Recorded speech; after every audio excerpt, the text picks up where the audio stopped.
আগে ওদের আলাদা করতে হবে, তারপরে যা খুশি করিস ওই ফকিন্নির বাচ্চার সাথে। আবিরের কণ্ঠে শীতলতা নেমে আসে। তাহলে তাদের আপডেট কিছু ছবি পাঠাও, সাথে ওদের ভার্সিটির কাছের বন্ধু ও বান্ধবীর। ছবি দিয়ে কি করবি? কোহিনূর খান বলে ওঠে। একটু হেসে আবির বলে, আলাদা করার জন্য সব কিছু রেডি করতে হয়। এটা নতুন খেলা, ছোট মা, AI এর খেলা। কোহিনূর খান থেমে যায়, তার চোখে কুটিল ঝিলিক। ঠিক আছে, যা লাগে পাবি। অন্যদিকে বাসায় ফিরে অনেক চুপচাপ বসে আছে, তার চোখে এখনও সেই মুহূর্তের ছায়া। ইসরাত ধীরে এগিয়ে আসে। কি হয়েছে, কিছু বলছো না কেন? অনেক ধীরে বলে, আমার এখনো বিশ্বাস হচ্ছে না, মনে হচ্ছে তুমি আবার কোনো ফাঁদ পেতেছ। হঠাৎ ইসরাত ঝট করে নিচে বসে পড়ে, অনেকের পা জড়িয়ে ধরে। প্লিজ একবার বিশ্বাস করো। তার কণ্ঠ কাঁপছে। জীবনে অনেক ভুল করেছি, একটা সুযোগ দাও সব ঠিক করার। অনেক স্তব্ধ। সে কখনো ভাবেনি এই মেয়েটা যে এত অহংকারী ছিল। সে আজ এভাবে তার সামনে ভেঙে পড়বে। তার বুকের ভিতরে কেমন একটা টান লাগে। সত্যি কি ইসরাত বলাচ্ছে, নাকি এটা আরেকটা অভিনয়? কিন্তু ওকে একটা সুযোগ দেওয়া দরকার ছিল। অনেক ধীরে ইসরাতকে দুই হাতে ধরে তোলে, তার চোখে গভীর একটা স্থিরতা। করলাম তোমাকে বিশ্বাস। এক মুহূর্ত থেমে সে ইসরাতকে টেনে নেয় নিজের বুকে। ইসরাত প্রথমে থমকে যায়, তারপর ধীরে ধীরে মাথা রাখে অনেকের বুকে। বাইরে তখন নীরব রাত। জানলার ফাঁক দিয়ে ঢুকে পড়েছে চাঁদের সাদা আলো। চারটা যেন আজ একটু বেশি উজ্জ্বল। তার আলো এসে পড়েছে দুইজনের উপর। চারপাশে হালকা ফুলের গন্ধ ভেসে বেড়াচ্ছে। রাতের জুই, রজনীগন্ধা, নরম বাতাস পর্দা দুলিয়ে যাচ্ছে। সব কিছু মিলিয়ে একটা অদ্ভুত শান্ত গভীর ভালোবাসায় ভরা মুহূর্ত। অনেক আলতো করে ইসরাতের চুলে হাত বোলায়। ইসরাত চোখ বন্ধ করে ফেলে। তার বুকের ভেতরে জমে থাকা সব ভয়, সব কষ্ট ধীরে ধীরে গলে যাচ্ছে। এভাবেই থাকি। ফিসফিস করে বলে ইসরাত। অনেক হালকা হেসে তার কপালে ঠোঁট ছোঁয়ায়। সেই রাত দুজনের জীবনে নতুন এক অধ্যায় হয়ে থাকে। কোনো প্রতিশোধ না, কোনো অহংকার না, শুধু দুটো মানুষ একটা সত্যিকারের অনুভূতির কাছে হার মানছে, ডুবে যায় ভালোবাসার গভীর সমুদ্রে। পরদিন সকাল, নরম রোদে আলো ঘর ভরিয়ে দেয়। ইসরাত অনেকের বুকে মাথা রেখে শুয়ে আছে। তার চোখ খোলা, কিন্তু সে যেন অনেক দূরে কোথাও হারিয়ে গেছে। অনেক ধীরে তার কপালে একটা চুমু দেয়। কি চিন্তা করছো? ইসরাত একটু চুপ থাকে, তারপর ধীরেই বলে, আচ্ছা, একটা কথা বলবো? অনেক তাকায়। হ্যাঁ বলো। রানা, সজীব, ওরা আমার বাবার টাকার জন্য আমার পাশে ছিল। আমাকে বিয়ে করতে চায় বাবার টাকার জন্য, এটা বুঝলাম। সাগরও আমার শরীর এর জন্য। তার কণ্ঠ একটু কেঁপে ওঠে। কিন্তু তুমি, সে মুখ তুলে অনেকের চোখে তাকায়। তুমি যে আমাকে টাকার জন্য ভালোবাসো না, সত্যিকারের ভালোবাসা, আমি সেটা কিভাবে বুঝবো? ঘরের ভেতরে আবার নীরবতা নেমে আসে। অনেক থমকে যায়, তার চোখ বড় হয়ে যায়। এই প্রশ্নটা সে আশা করেনি। অনেক দীর্ঘ নিঃশ্বাস ফেলে বলে, কি করলে বিশ্বাস করবে তুমি? তার কণ্ঠে তাড়াহুড়ো, ভয় আর অদ্ভুত এক অস্থিরতা। কি করতে হবে বলো, আমি করব। ইসরাত চুপ করে তাকিয়ে থাকে, তার চোখে সন্দেহ, ভয় আর এক ফোঁটা আশা। অনেক আবারও একটু এগিয়ে আসে, তার চোখে একরাশ অস্থিরতা, ভয় আর প্রমাণ করার তীব্র আকাঙ্ক্ষা। কি হলো বলো, কি করলে বিশ্বাস করবে আমি তোমার বাবার টাকার লোভে তোমার সাথে সম্পর্ক করি নাই? ইসরাত স্থির চোখে তাকিয়ে থাকে কিছুক্ষণ। তার চোখে আজ অন্য রকমের কিছু। অহংকার নেই, কিন্তু পুরোটা ভরসাও নেই। ধীরে, খুব ধীরেই সে বলে, তুমি কি পারবে আমাকে নিয়ে আলাদা বাসা নিতে? একটু থামি। নিজের যোগ্যতায় নিজের ইনকাম দিয়ে আমাকে চালাতে, যেখানে থাকবে না আমার বাবার 1 টাকাও। মুহূর্তেই অনেকের মুখের রং বদলে যায়। সে যেন জমে যায়। এটা কি বললো? তার বুকের ভেতরে ধকধক শব্দ। নিঃশ্বাস ভারী হয়ে আসে। মনের ভেতরে হাজারটা প্রশ্ন একসাথে ঘুরতে থাকে। এটা কি ইসরাতের নতুন ফাঁদ, নাকি সত্যি সে ভালোবেসে পরীক্ষা নিচ্ছে, নাকি আমাকে এই বাড়ি থেকে সরানোর প্ল্যান? তার মাথায় হঠাৎ একটা চিন্তা ঝলকে ওঠে। তাহলে গত রাতে সে নিজের সবচেয়ে বড় বিশ্বাস, নিজের সবকিছু আমার হাতে তুলে দিল কেন? সে কিছু বলার আগেই ইসরাত ঠান্ডা গলায় বলে ওঠে, ও, তুমিও তাহলে তাদের মতোই? কথাটা যেন ছুরির মতো এসে লাগে অনেকের বুকে। না। অনেক তাড়াতাড়ি বলে ওঠে। না ইসরাত, আমি ওদের মতো না, একদম না। তার কণ্ঠ কাঁপছে। কিন্তু হঠাৎ কোথায় যাব, কিভাবে সব করব? আমাকে একটু সময় দাও প্লিজ। ইসরাত কিছুক্ষণ চুপ থাকে, তারপর সংক্ষিপ্ত উত্তর। 2 মাস। এইটুকু কথার ভেতরেই শর্ত, পরীক্ষা আর অদৃশ্য দূরত্ব সব মিশে থাকে। ওকে, দিলাম। ইসরাত উঠে যায়, ওয়াশরুমের দিকে হেঁটে যেতে থাকে। আর অনেক সেখানেই বসে থাকে, নড়তে পারে না। তার মাথার ভেতর ঘুরছে শুধু একটাই প্রশ্ন। ইসরাত আসলে কি চায়? এটা কি সত্যি ভালোবাসা, নাকি আরেকটা নিখুঁত ফাঁদ? নিচে ইসরাত নামতেই কোহিনূর খান অপেক্ষা করছিল, তার চোখে কৌতূহল আর কুটিলতা। আমি আবিরকে সব বলেছি, ইসরাত থমকে যায়। আর ওর দেশে আসার ব্যবস্থা করেছি, একটু সময় লাগবে। ইসরাতের চোখ লাল হয়ে ওঠে। মা, তুমি কি পাগল? তার কণ্ঠে আতঙ্ক স্পষ্ট। আবির ভাই একটা সাইকো, এখানে এলে আমার জীবনটা জাহান্নাম হয়ে যাবে। কোহিনূর খান ঠান্ডা গলায়। আরে আবির তোকে ভালোবাসে, তাই একটু পাগলামি করে। এটা ভালোবাসা না, ইসরাত চিৎকার করে ওঠে। এটা অতিরিক্ত বাড়াবাড়ি, এটা মেন্টাল সাইকোপনা। ইসরাত থামতে পারে না। ওর জন্য আমি কারোর সাথে কথা বলতে পারতাম না, কলেজে কেউ আমার পাশে দাঁড়াতো না, সবাই ভয় পেত। একটু থামে, তার কণ্ঠ ভারী হয়ে আসে। এখন ভার্সিটিতে কেউ জানে না আবির ভাইয়ের কথা, আমি একটু স্বাভাবিকভাবে বাঁচতে পারছি। কোহিনূর খান কিছুক্ষণ চুপ থাকে, তারপর বলে। ঠিক আছে তুই যা, আমি দেখি কি করা যায়। ইসরাত চলে যায়। কোহিনূর খান একা দাঁড়িয়ে থাকে, তার চোখে সন্দেহের ছায়া। এই মেয়ের কি হলো? সে কি ওই ছেলেটাকে পছন্দ করা শুরু করেছে? তার ঠোঁটে ধীরে কুটিল হাসি ফুটে ওঠে। না, কিছু একটা করতেই হবে। সে ফোন তুলে নেয়, আবার কল করে। ওপাশের থেকে আবিরের কণ্ঠ। হ্যাঁ ছোট মা। সব শুনে আবিরের গলা ঠান্ডা হয়ে যায়, ভয়ঙ্কর ঠান্ডা। তুমি চিন্তা করো না ছোট মা, একটা অদ্ভুত হাসি তার কণ্ঠে মিশে যায়। আমি দেশে আসতে সময় লাগবে, একটু থামে। কিন্তু তার আগেই সব কিছু হয়ে যাবে। লাইন কেটে যায়। দূরে কোথাও যেন ঝড় তৈরি হচ্ছে, আর সেই ঝড় ধীরে ধীরে এগিয়ে আসছে অনিকার ইসরাতের জীবনের দিকে। ইসরাত ভার্সিটিতে মাঠে পা রাখতেই নিহা যেন অপেক্ষায় ছিল। সে একদম ঝাঁপিয়ে পড়ে ইসরাতের সামনে। ইসরাত, সত্যি করে বল, কি হচ্ছে এসব? ইসরাত চারপাশে একবার তাকায়, তারপর নিঃশ্বাস ফেলে বলে। চল একটু সাইডে যাই। দুজন একটু নির্জনে গিয়ে দাঁড়ায়। ইসরাত চোখে কৌতূহল আর উত্তেজনা। এখন বল। ইসরাত ধীরে ধীরে বলতে শুরু করে। সেদিনের বিয়ের ঘটনা, মিথ্যে গর্ভের কথা, অনেকের সাথে পুরনো সম্পর্ক, গত রাতের সেই মুহূর্ত, সব সব শুনে নিহার চোখ কপালে উঠে যায়। কি বললি তুই? গত রাতে অনিক ভাইয়ের সাথে রোম্যান্স করেছিস?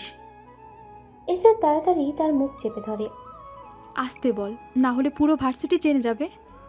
নিহা একটু থামে, তারপর ফিসফিসে বলে। ঠিক আছে, কিন্তু একটা কথা বল, তুই তো ওকে আলাদা হওয়ার কথা বলেছিস, তাহলে চলবি কিভাবে?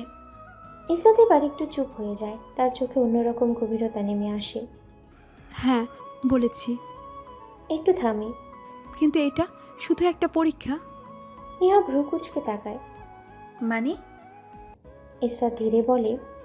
আমি আমার বাবার একমাত্র ওয়ারিশ, এই সত্যিটা সবাই জানে। তার কণ্ঠ নরম হয়ে আসে। যদি ও সত্যি আমাকে ভালোবাসে, তাহলে আমার টাকার দরকার হবে না ওর কাছে। সে মাটির দিকে তাকায়। আর যদি ওর ভালোবাসা সত্যি হয়, আমি নিজেই ওকে নিয়ে ফিরে আসব। একটু থামে, তার চোখে অদ্ভুত এক সত্যির ঝিলিক।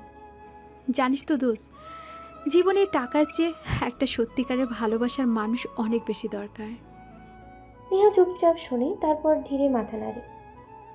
হুম, ঠিক বলছিস। এদিকে অনেক নিজের লড়াই শুরু করেছে। সে বড় বড় স্বপ্ন না দেখে ছোট্ট একটা শুরু বেছে নেয়। একটা টেক্সটাইল কোম্পানির চাকরি নেয়। তার মাথায় একটাই চিন্তা, নিজের পায়ে দাঁড়াতে হবে, প্রমাণ করতে হবে আমি পারি। প্রতিদিন নতুন করে শিখছে, ব্যবসা করছে, কিভাবে চলে, মানুষ কিভাবে কাজ করে, কিভাবে দাঁড়াতে হয় নিজের যোগ্যতায়। সব গড়িয়ে যায়, একটা দুইটা করে 2 মাস। এই সময়টায় অনিক আর ইসরাতের সম্পর্ক বদলে যায়। ইসরাত এখন আগের মতো না। সে খেয়াল রাখে অনেকের, অনেক খেয়েছে কিনা, সময় মতো বিশ্রাম নিয়েছে কিনা, ক্লান্ত কিনা, ছোট ছোট যত্নে ভরে ওঠে তাদের সম্পর্ক। কিন্তু অনেকের মনে এখনও একটা কাটা বিঁধে আছে। এটা কি সত্যি নাকি আবার কোনো অভিনয়? অবশেষে সিদ্ধান্তের দিন চলে আসে। অনেক প্রস্তুত, ইসরাতকে নিয়ে আলাদা বাসায় চলে যাবে। ঠিক তখনই আসলাম খান ডেকে বসান তাদের। তার কণ্ঠে আজ কোনো রাগ নেই, শুধু গভীরতা। তোরা ভেবেচিন্তে সিদ্ধান্ত নিয়েছিস তো? আর ধীরেই বলে, বাইরের দুনিয়া খুব কঠিন। এতদিন আমার টাকায় চলেছিস, তাই বুঝিস নাই। ইসরাত এগিয়ে আসে, তার কণ্ঠ দৃঢ়। বাবা, আমার স্বামী যা ইনকাম করবে আমি তাতেই কষ্ট করে চলতে চাই। একটা নিস্তব্ধতা, তারপর আসলাম খানের চোখ ভিজে ওঠে। আজ আমার মেয়েটা অনেক বড় হয়ে গেছে। সে ধীরেই বলে, আজ তোকে নিয়ে আমার গর্ব হচ্ছে। এই কথাটা ইসরাতের জীবনে প্রথম। নিজ বাবার মুখে প্রশংসা, স্বীকৃতি। তার চোখ ভিজে ওঠে, কিন্তু সে নিজেকে সামলায়। দোয়া করবেন বাবা। এই বলে সে অনেকের হাত ধরে বেরিয়ে যায়। অন্যদিকে কোহিনূর খান দাঁড়িয়ে সব দেখছিল। তার মুখ শক্ত হয়ে যায়। ইসরাত বের হতেই সে রাগে ফেটে পড়ে। ফোন বের করে কল দেয়। আবির, ওপাশ থেকে ঠান্ডা কণ্ঠ। হ্যাঁ ছোটো মা। তুমি কি করছো? সব হাতের বাইরে চলে যাচ্ছে যে। আবির শান্ত গলায় বলে, ছোটো মা, আগে আমাকে দেশে আসতে দাও। একটু থামে। আর তুমি তো এখনও ছবি পাঠাও নাই। কোহিনূর খান দাঁত চেপে বলে, 1 সপ্তাহের মধ্যে পাঠাচ্ছি। লাইন কেটে যায়। ওপাশে আবিরের ঠোঁটে ধীরে একটা ভয়ঙ্কর হাসি ফুটে ওঠে। আর এদিকে অনিকা আর ইসরাত নতুন জীবনের পথেই পা বাড়াচ্ছে। ছোট্ট 2 রুমের একটা বাসা, নতুন রং করা দেয়াল, জানালার পাশে পাতলা পর্দা, এক কোণে ছোট্ট একটা রান্নাঘর। সব মিলিয়ে খুব সাধারণ, কিন্তু ইসরাতের কাছে এটা যেন নিজের একটা পৃথিবী বলে মনে হচ্ছে। সে চারিদিকে তাকিয়ে হালকা হাসে। যেন কেমন যেন নিজের নিজের মনে হচ্ছে। অনেক তাকিয়ে থাকে। এই মেয়েটা যে বিলাসিতার মধ্যে বড় হয়েছে, সে আজ এই ছোট্ট বাসায় এত খুশি। হঠাৎ ইসরাতের মাথায় ঘুরে ওঠে। সে দেয়ালে হাত রাখে। অনেক, আমার মাথা। এরপরই একটার পর একটা বমি। অনেক ভয় পেয়ে যায়। ইসরাত, কি হয়েছে তোমার? সে দৌড়ে বাড়িওয়ালার বউকে ডেকে আনে। মহিলা এসে সব দেখে, হালকা হেসে বলে, আরে বাবা, ভয় পাওয়ার কিছুই নেই। একটু থামে। তোমার স্ত্রী গর্ভবতী। নীরবতা। তোমরা মা বাবা হতে যাচ্ছ। মুহূর্তেই সব সময় থেমে যায়। অনেক স্থির হয়ে দাঁড়িয়ে যায়। তার চোখ বড় হয়ে যায়। আমি বাবা? তার ঠোঁট কাঁপে। সে হাসতে চায় কিন্তু পারে না। হঠাৎ তার বুক ভেঙে যায়। সে অঝরে কাঁদতে শুরু করে। সব কষ্ট, সব অপমান, সব একাকিত্ব আজ যেন এক মুহূর্তেই ভেঙে বের হয়ে আসে। বাড়িওয়ালার বউ চুপচাপ চলে যায়। ইসরাত বসে থাকে স্তব্ধ। তার বুকের ভেতরে অদ্ভুত একটা অনুভূতি। আমি আমি মা হব? সে নিজের পেটে হাত রাখে। কেন এত ভালো লাগছে? এইটাই কি সংসার? মা হওয়ার অনুভূতি? তার চোখে অজানা এক কোমলতার জন্ম নেয়। কিছুক্ষণ পর অনেক ইসরাতকে নিয়ে ডক্টরের কাছে যায়। ডক্টর সব পরীক্ষা করে হেসে বলে, কংগ্রাচুলেশন, আপনি প্রেগনেন্ট। এবার আর কোনো সন্দেহ নেই। খবর পৌঁছে যায় খান বাড়িতে। আসলাম খান শুনে যেন নিজেকে ধরে রাখতে পারেন না। তার মুখে আনন্দের ঝলক। আলহামদুলিল্লাহ। কারণ যে মিথ্যা একদিন অপমানের কারণ ছিল, আজ সেটা সত্যি হয়ে গেছে। দিন গড়িয়ে যায় 10টা দিন। অনেক যত্ন নিচ্ছে ইসরাত খাচ্ছে কিনা, সময় মতো ওষুধ নিচ্ছে কিনা। আর ইসরাত অদ্ভুতভাবে শান্ত হয়ে গেছে। অন্যদিকে কোহিনূর খান ফোনে আবিরের সাথে কথা বলছে। আমি সব ছবি পাঠিয়ে দিয়েছি, ওর বান্ধবী, বন্ধুর, আর ওই ছেলেটারও। একটু থামে।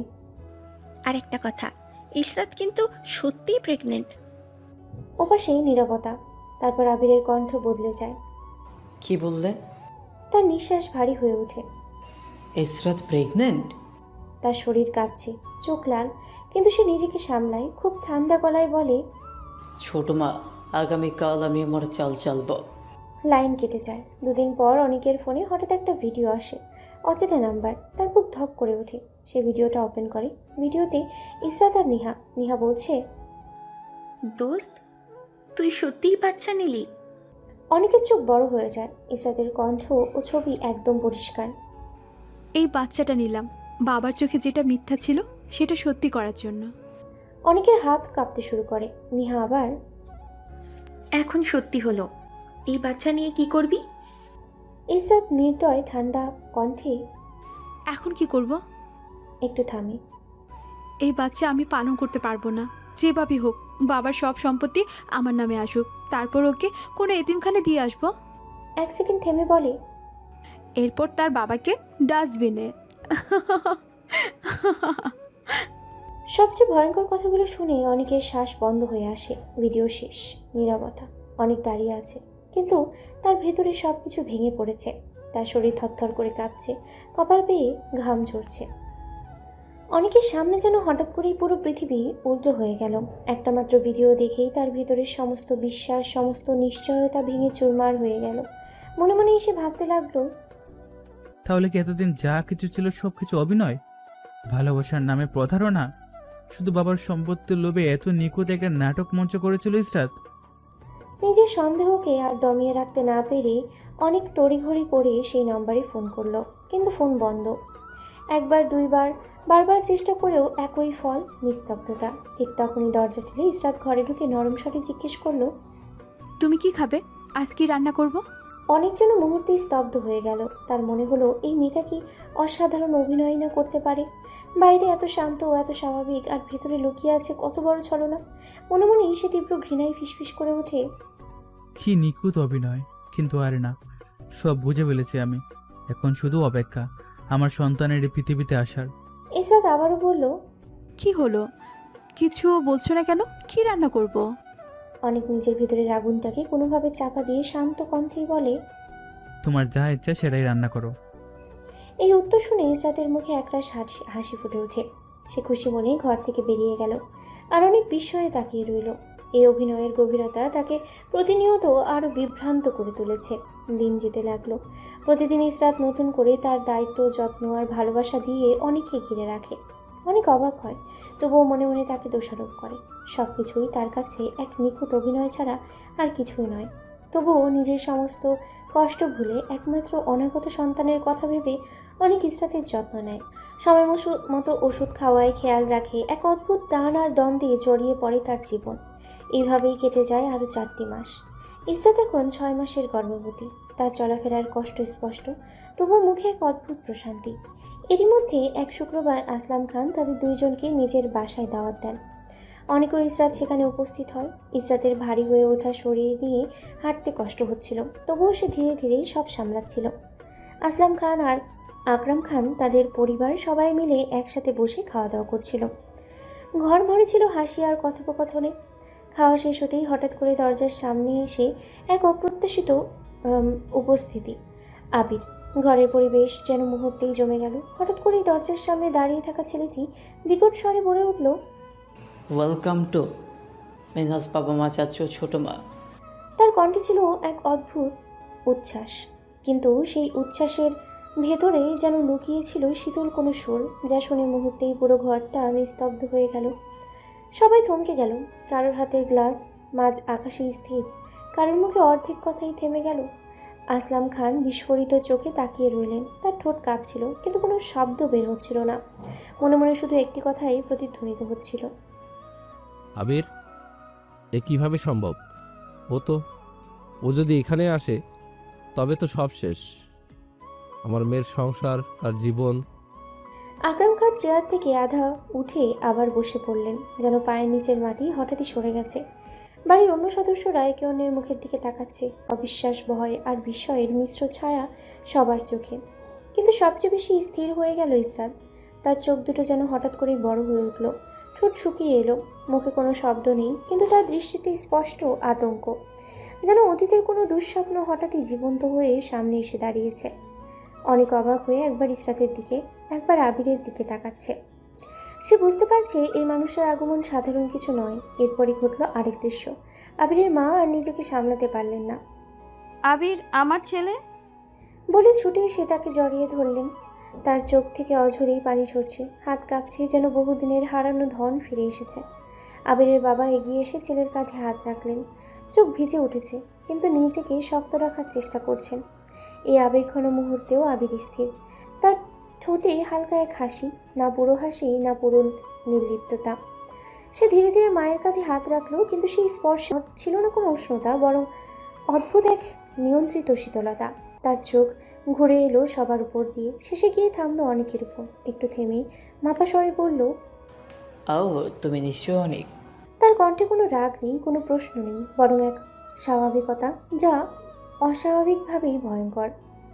ভালোই হয়েছে তুমি আছো। সে হালকা হেসে বলল, পরিবার তো সম্পূর্ণ থাকলো। কথাগুলো সাধারণ, কিন্তু ভেতরে লুকিয়েছিল এমন এক ইঙ্গিত যা ঘরের বাতাসকে আরো ভারী করে তুলল। ইসরাতের বুকের ভেতর ধকধক শব্দ যেন বাইরে পর্যন্ত শোনা যাচ্ছিল। সে বুঝতে পারছে ঝড়টা এখনই শুরু হলো। আর আবির, সে যেন সেই ঝড়েই নীরব নিয়ন্ত্রক। ঠান্ডা মাথায় এক খেলোয়াড়, যে প্রতিটি চাল খুব হিসেব করে দেয়, আর যার পরবর্তী পদক্ষেপ কারোর পক্ষেই আন্দাজ করা সম্ভব নয়। আবির ধীরে ধীরে সামনে এগিয়ে এলো। তার মুখে একটু উত্তেজনা নেই, নেই কোনো বিস্ময়, বরং অস্বাভাবিক শান্ত এক অভিব্যক্তি। সে অনেকের সামনে দাঁড়িয়ে খুব স্বাভাবিক ভঙ্গিতে হাত বাড়িয়ে দিল। হ্যালো মিস্টার অনিক, আমি তোমার স্ত্রী ইসরাতের কাজিন আবির। কথাগুলো এতটাই সহজ, এতটাই স্বাভাবিক, যেন এটাই হওয়া উচিত ছিল। অনেক কিছুটা দ্বিধা নিয়ে হাত বাড়িয়ে দিল। হাই, আমি অনেক। দুজনের হাত মেলানোটা ছিল খুব সাধারণ একটি দৃশ্য, কিন্তু সেই সাধারণভাবেই লুকিয়েছিল এক অদ্ভুত অস্বস্তি, এক চাপা ভয় যা পুরো ঘরের বাতাসকে ভারী করে তুলল। কারণ আবিরের এই আচরণ স্বাভাবিক না। যে মানুষটা হঠাৎ করে এতদিন পর ফিরে এলো, যার আগমনই সবার মুখের রং বদলে গেল, সে কিভাবে এত সহজভাবে ইসরাতের স্বামীকে মেনে নিতে পারে? এই প্রশ্নটাই যেন নিঃশব্দেই সবার মনে ছড়িয়ে পড়ল। ইসরাতের বুক কেঁপে উঠল। সে জানে এই মানুষটা এমন না। তার এই শান্ত মুখ, এই সহজ ভঙ্গি, সবই একটা মুখোশ। তার মনে একটাই কথা ঘুরপাক খেতে লাগলো। আবির এত সহজভাবে মেনে নিচ্ছে? না, এটা আবির হতে পারে না। ও কখনো এমন ছিল না। তাহলে ও ও কি কিছু পরিকল্পনা করছে? তার হাতের আঙুলগুলো অজান্তেই কাঁপছিল। চোখ নামিয়ে রাখলেও সে অনুভব করছিল আবিরের দৃষ্টি তার উপরেই স্থির। অন্যদিকে আসলাম খানের অবস্থা আরও শোচনীয়। তার কপালে ঘাম জমেছে। তিনি ভালো করেই জানেন আবির যদি চুপ থাকে সেটাই সবচেয়ে ভয়ঙ্কর। মনে মনে তিনি আতঙ্কে ভেঙে পড়ছিলেন। ও কিছু বলছে না কেন? কেন প্রশ্ন করছে না? ইশরাতের বিয়ে, তার স্বামী, সব কিছু এত সহজে মেনে নিচ্ছে? না না, এটা ঝড়ের আগের নিস্তব্ধতা। আবির কখনো এমন না। ও চুপ মানেই ও বড় কিছু করবে। আকরাম খানও গম্ভীর হয়ে গেলেন। তিনি একবার ছেলের দিকে, একবার অনেকের দিকে তাকালেন, কিন্তু কিছুই বুঝে উঠতে পারছেন না। ঘরের অন্য সদস্যদের মধ্যেও এক অদ্ভুত অস্বস্তি ছড়িয়ে পড়েছে। কারোর মুখে কথা নেই, কিন্তু সবার চোখে একই প্রশ্ন, এই নীরবতার পেছনে কি লুকিয়ে আছে? আর আবির, সে হাত ছাড়ার পরও অনেকের দিকে তাকিয়ে রইল কয়েক সেকেন্ড। তার ঠোঁটের কোণে ধীরে ধীরে ফুটে উঠল এক মৃদু হাসি, না খুব বড় না খুব ছোট, কিন্তু অস্বাভাবিকভাবেই স্থির। তার চোখে ছিল না কোনো আবেগ, ছিল শুধু হিসেব, পরিমিত ঠান্ডা হিসেব। সে ধীরে ধীরে বলল, তোমাদের দেখে ভালো লাগছে সত্যি। কথাটা শুনতে যতটা সহজ, তার ভেতরের শীতলতা ততটাই গভীর। এই একটি বাক্যই যেন সবার মেরুদণ্ড বেয়ে ঠান্ডা একটা স্রোত নেমে গেল। কারণ কেউ বিশ্বাস করতে পারছে না, আর কেউ বিশ্বাস করতে চাইছেও না। আবির এত সহজ হতে পারে না। সে যদি শান্ত থাকে তাহলে তার মানে খেলা শুরু হয়ে গেছে, আর সেই খেলায় কে হারবে কে জিতবে তা এখনও কেউ জানে না। আবির হঠাৎ করে নীরবতা ভেঙে বলল, ইসরাত, তুই আমাকে না জানিয়ে বিয়েটা করে ফেললি। কত আশা ছিল তোর বিয়েতে আনন্দ করব, কিন্তু সব কিছুই যেন মুহূর্তে ভেসে গেল। তার কণ্ঠে ছিল আক্ষেপ, কিন্তু সেই আক্ষেপের ভেতরেও লুকিয়েছিল অস্বস্তি, কারণ উপস্থিতিটা স্বাভাবিক নয়। ইসরাত ধীরে ধীরে মুখ তুলল। তার দৃষ্টি গিয়ে থামলো আবিরের উপর। আবির ভাই, তুমি ঠিক আছো তো? আসলাম খানও তাড়াতাড়ি যোগ করলেন, হ্যাঁ আবির, ইশরাত ঠিকই বলেছে। তুই ঠিক আছিস তো? আবির হালকা করে মাথা কাত করল। তার ঠোঁটে সেই একই মৃদু নিয়ন্ত্রিত হাসি। ছোট বাবা, তোমরা এমন প্রশ্ন করছো কেন? আমি সব জানি। মানুষ তো সময়ের সাথে বদলায়, তাই না? কথাগুলো খুব সাধারণ, কিন্তু তার চোখে ছিল না কোনো স্বাভাবিকতা। সামিরা খান বিরক্ত গলায় বললেন, হয়েছে, অনেক কথা বলেছিস। এখন কয়েকদিন রেস্ট নে, তারপর এসব নিয়ে কথা হবে। আবির মৃদু হেসে মাথা নাড়ল। রেস্ট না মা, আমি কাল সকালেই কক্সবাজার যাচ্ছি, বন্ধুরা আছে, ওদের সাথে সকালে বের হব। এতটা স্বাভাবিক ভঙ্গিতে কথাটা বললো যেন কিছুই ঘটেনি। তারপর আর এক মুহূর্তও দাঁড়ালো না, ধীরে স্থির পায়ে নিজের রুমের দিকে হাঁটতে শুরু করলো। তার প্রতিটি পদক্ষেপ যেন মাপা, না তাড়াহুড়ো না দ্বিধা, শুধু অদ্ভুত এক নিয়ন্ত্রিত ছন্দ। ঘরে আবার নীরবতা থেমে এলো। আসলাম খানের বুকের ভেতরে ধকধক শব্দ বাড়তে লাগলো। মনে মনে তিনি আতঙ্কে কেঁপে উঠলেন। এটা কি সত্যি আবির? সেই বদরাগী নিয়ন্ত্রণহীন ছেলে এতটা শান্ত হয়ে গেল কিভাবে? না, এটা স্বাভাবিক না, এটা ঝড়ের আগের স্তব্ধতা। ইসরাত যেন এখনো শখ কাটাতে পারেনি। তার মাথার ভিতর ঘুরছে হাজারটা প্রশ্ন। এইটা কি সত্যি আবির ভাই, নাকি এটা তার নতুন কোনো রূপ? আমি কি ভুল ভাবছি? না না, আমাকে অনেককে নজরে রাখতে হবে। যদি এটা অভিনয় হয় তাহলে ও সরাসরি আঘাত করবে অনেককে। কোহিনূর খান ভেতরে ভেতরে অস্থির হয়ে উঠেছেন। সে ভেবেছিল আবিরকে এনে সব ভেঙে দেবে, অনিক আর ইসরাতের সম্পর্ক আলাদা করবে, কিন্তু এখন আবিরের এই রূপ দেখে তারই বুক কেঁপে উঠছে। আমি কি ভুল করে ফেললাম? আবিরের মা বাবাও নিশ্চুপ। তাদের চোখে আনন্দের সাথে মিশে গেছে ভয়। নিজের ছেলেকে যেন নতুন করে চিনতে পারছে না তারা। অনেক ধীরে ইসরাতের দিকে ঝুঁকে ফিসফিস করে বলল, এই, এটাই কি সেই আবির যাকে তোমার বাবা সাইকো বলেছিল? ইসরাত ধীরে মাথা নেড়ে বলল। হ্যাঁ, এইটাই সে আবির। অনেক অবিশ্বাসের হাসি দিল। একদমই তো মনে হচ্ছে না। ইসরাতের ঠোঁট কেঁপে উঠল। আগে সে সাইকো ছিল, কিন্তু এখন এখন সে তার চেয়েও ভয়ঙ্কর কিছু হয়ে ফিরে এসেছে। ঠিক সেই মুহূর্তে ইসরাতের দৃষ্টি হঠাৎ করেই আটকে গেল। সিঁড়ির মোড়ে দাঁড়িয়ে আছে আবির। সে ঘুরে তাকিয়েছে। তার চোখ, সেই চোখে ছিল না কোনো রাগ, না কোনো উন্মাদনা, ছিল এক অদ্ভুত স্থিরতা, যেন গভীর অন্ধকার পানির নিচে লুকিয়ে থাকা কিছু। তার ঠোঁটের কোণে ধীরে ধীরে ফুটে উঠল এক মুচকি হাসি, খুব সামান্য কিন্তু অস্বাভাবিকভাবেই নিখুঁত। সেই হাসি যেন মুখে নয়, চোখে। এমন এক হাসি যেখানে উষ্ণতা নেই, শুধু আছে হিসেব আর অদৃশ্য কোনো সংকেত। ইসরাতের শরীর ঠান্ডা হয়ে গেল। তার মনে হলো আবির শুধু তাকাচ্ছে না, সে যেন ভেতরটা পড়ে ফেলছে। আসলাম খানও সেই দৃষ্টি ধরলেন, আর তার বুকের ভেতরটা হিম হয়ে গেল। ওই এক দৃষ্টিতেই যেন স্পষ্ট হয়ে উঠল এই শান্ত ছেলেটা আগের থেকেও বেশি বিপজ্জনক। সিঁড়ির মোড়ে দাঁড়িয়ে আবির যখন ইসরাত আর আসলাম খানের দিকে তাকালো, সেই দৃষ্টি ছিল নিঃশব্দ, কিন্তু ভেতরে লুকোনো ছিল এক অশুভ ঝড়। তার চোখের ভিতরে যেন জমাট বাঁধা অন্ধকার, আর সেই অন্ধকারের আড়ালেই জন্ম নিচ্ছে হিসেবে প্রতিশোধ। মনে মনে সে যেন ফিসফিস করে উঠল, মিস্টার আসলাম খান, মিস ইসরাত, তোমরা যতই চাল দাও, আমি তার আগেই পথ বদলাই। খেলা তোমরা শুরু করেছ, ভেবে ভুল করছো। আমি অনেক আগেই শুরু করে দিয়েছি। আর ইসরাত, তুই শুধু আমার। কেউ যদি তোর দিকে চোখ তুলে তাকে আমি তার চোখ তুলে ফেলি। আর এই অনেকের বাচ্চা তোর শরীর স্পর্শ করেছে, তাকে আমি টুকরো টুকরো করে মাটির নিচে পুঁতে ফেলবা। তবে তোর শাস্তি হবে ভয়াবহ শাস্তি। তার ঠোঁটে সেই মুচকি হাসি আরো গাঢ় হলো, শীতল, ধীর আর অস্বাভাবিকভাবেই স্থির। ইসরাতের দিকে তাকিয়ে তার দৃষ্টি আরো তীক্ষ্ণ হয়ে উঠল। তুই আমার, শুধু আমার। আমার জিনিসে অন্য কারো ছোঁয়া আমি মেনে নিই না। কিন্তু এই ভয়ঙ্কর ভাবনাগুলো তার মুখে ফুটে উঠল না। সে ছিল সম্পূর্ণ নীরব, শুধু তার চোখ আর সেই মৃদু হাসি, যা দেখলেই মনে হয় বিপদ খুব কাছে। ঘরের ভেতর দাঁড়িয়ে থাকা অনেক হঠাৎই কেঁপে উঠল। সে ধীরেই বলল, ইসরাত, এই আবিরের চোখটা আমার দিকে এমনভাবে তাকাচ্ছে, মনে হচ্ছে যেন কোনো ভয়ঙ্কর হুমকি দিচ্ছে। ইসরাত চমকে উঠল, তার বুক ধকধক করতে লাগলো। তুমি তুমি কিভাবে বুঝতে পারলে? অনেক কিছুক্ষণ চুপ করে রইল। তার চোখে ক্ষণিকের জন্য অন্যরকম এক ছায়া ভেসে উঠল। কারণ আমি নিজেও মুখোশের আড়ালের চেহারা চিনতে শিখে গেছি। কিন্তু সে কিছুই প্রকাশ করল না, শুধু বলল, এমনই মনে হলো। ইসরাত তাড়াতাড়ি ফিসফিস করে বলল, তুমি আবির ভাইয়ের থেকে দূরে থাকবে, সে খুব ডেঞ্জারাস। অনেক ভিতরে ভিতরে তীক্ষ্ণ হেসে বলল, অনেক ভিতরে ভিতরে তীক্ষ্ণ হেসে উঠল। ডেঞ্জারাস হয়তো, কিন্তু তোমার অভিনয়ের চেয়েও বেশি না। ওদিকে আবির নিজের রুমে ঢুকতেই দরজা বন্ধ হওয়ার আগেই কোহিনূর খান ভেতরে প্রবেশ করলেন। তার কণ্ঠে চাপা উত্তেজনা। আবির, তোকে আমি এত কষ্ট করে দেশে এনেছি কেন, সেটা কি তুই ভুলে গেছিস? আবির ধীরে ধীরে ঘুরে দাঁড়ালো। তার চোখে আবার সেই অদ্ভুত স্থিরতা। ছোট মা, তুমি এত চিন্তা করছো কেন? তার ঠোঁটে হালকা হাসি। আমি আমার গুটি অনেক আগেই চাল দিয়ে দিয়েছি, এখন শুধু সময়ের অপেক্ষা।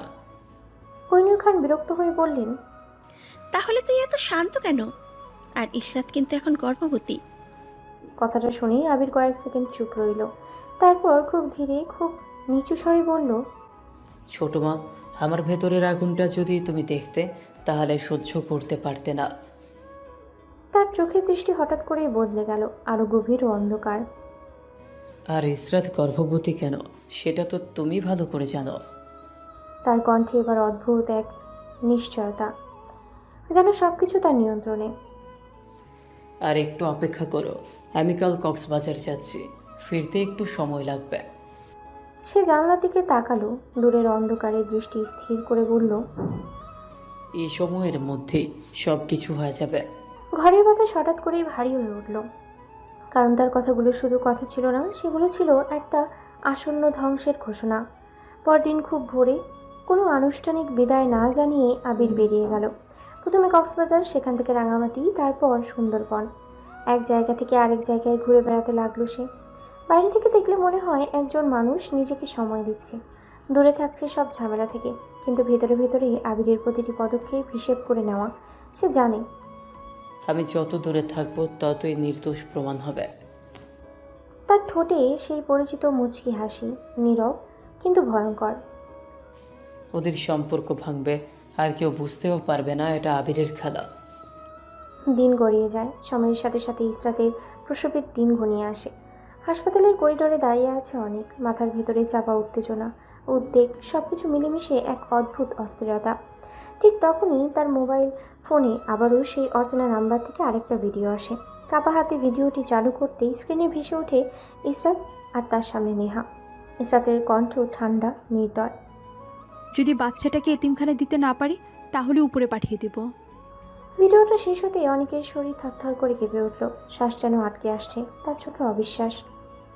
একটা মানুষ, একটা মা এতটা নির্মম হতে পারে? সে তড়িঘড়ি করে সেই নাম্বারে ফোন দিল, কিন্তু কল কেটে দেওয়া হলো।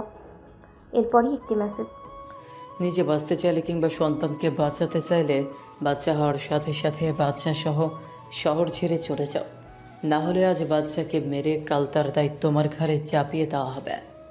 মেসেজটা পড়ে অনেকের হাত ঠান্ডা হয়ে গেল, শরীরের লোম খাড়া হয়ে উঠল। সে একেবারেই একা, শ্বশুর দেশের বাইরে, শাশুড়ির সাথে সম্পর্ক এমনিতেই খারাপ। এখন আমি কি করব? ঠিক তখনই ডক্টর বেরিয়ে এলেন। মিস্টার রনিক, অভিনন্দন, আপনার একটা কন্যা সন্তান হয়েছে, তবে আপনার স্ত্রী এখনও জ্ঞান ফেরেনি। এক মুহূর্তের জন্য সব ভয় ভুলে গিয়ে অনেক মাথা নিচু করে আল্লাহর কাছে শুকরিয়া আদায় করলো। তারপর দ্রুত সব ফর্মালিটি শেষ করে কেবিনের দিকে এগোলো। দরজা খুলতেই সে হঠাৎ থমকে গেল। ইসরাত অচেতন অবস্থায় শুয়ে আছে, আর তার পাশ থেকে একজন মুখোশ পরা মহিলা সদ্য জন্ম নেওয়া শিশুকে নিয়ে বের হয়ে যাচ্ছে। 1 সেকেন্ড, 2 সেকেন্ড, এরপরে অনেকের ভেতরে সব কিছু বিস্ফোরিত হয়ে উঠল। সে দৌড়ে গিয়ে মহিলাটিকে আঘাত করলো। মহিলাটি মাটিতে লুটিয়ে পড়ল। কোনো কিছু না ভেবে, কোনো দিকে না তাকিয়ে নিজের মেয়েকে বুকে জড়িয়ে নিয়ে অনেক হাসপাতাল থেকে বেরিয়ে গেল। কয়েক ঘন্টা পর ইসরাতের জ্ঞান ফিরল। চোখ খুলতে দেখে তার পাশে বসে আছে তার মা কোহিনূর খান, তার মাথায় ব্যান্ডেজ। ইসরাত কাঁপা গলায় বলল, মা, তোমার মাথায় কি হয়েছে? কোহিনূর খান গম্ভীর স্বরে বললেন, ওসব বাদ দে, এই যে ওষুধগুলো অনেক কি তোকে নিয়ম করে খাওয়াতো? ইসরাত মাথা নাড়ল। হ্যাঁ মা, সে নিজ হাতে খাওয়াতো, কিন্তু কেন? কোহিনূর খানের চোখ কঠিন হয়ে উঠল। কারণ এই ওষুধগুলো তোর প্রেসক্রিপশনে ছিল না। ডাক্তার বলেছে এই ওষুধ খেলে বাচ্চা পেটের ভিতরেই মারা যায়। এক মুহূর্তে ইসরাতের দুনিয়া ভেঙে পড়ল। সে হঠাৎ চিৎকার করে উঠল, আমার সন্তান, আমার বাচ্চা কোথায় মা? কিন্তু সে তার বাচ্চা আশেপাশে কোথাও দেখে না। কোহিনূর খান ধীরে কিন্তু বিষ মিশানো কণ্ঠে বললেন, তোর ডেলিভারির খবর পেয়ে আমি হাসপাতালে আসি, দেখি অনেক দাঁড়িয়ে কারোর সাথে কথা বলছে বাচ্চাটাকে ওষুধ দিয়ে দিয়ে পেটের মধ্যে মেরে ফেলেছি। সব হিসাব মিটে গেল, আমার পরিশোধ নেওয়া শেষ, আমি সব শুনে ফেলি, আর তখনই সে আমাকে আঘাত করে পালিয়ে যায়। তিনি থামলেন, তারপর আবারও বললেন, আমি তোর বাসা থেকে সব ওষুধ এনে ডাক্তার দিয়ে চেক করাই, সেখানে এই ওষুধ পাওয়া গেছে। ওষুধগুলো সে নিজেই এনেছে তোর বাচ্চাকে মেরে ফেলার জন্য। এই কথাগুলো যেন বজ্রপাতের মতো আঘাত করলো ইসরাতের উপর। তার চোখ বড় হয়ে গেল, ঠোঁট কাঁপতে লাগলো। তারপর একটা তীব্র চিৎকার, আর সব কিছু অন্ধকার হয়ে গেল। ইসরাত আবার অচেতন হয়ে পড়ল। অনেক তার সদ্যজাত কন্যাকে বুকে চড়িয়ে হাসপাতাল থেকে অনেক দূরে চলে এসেছিল।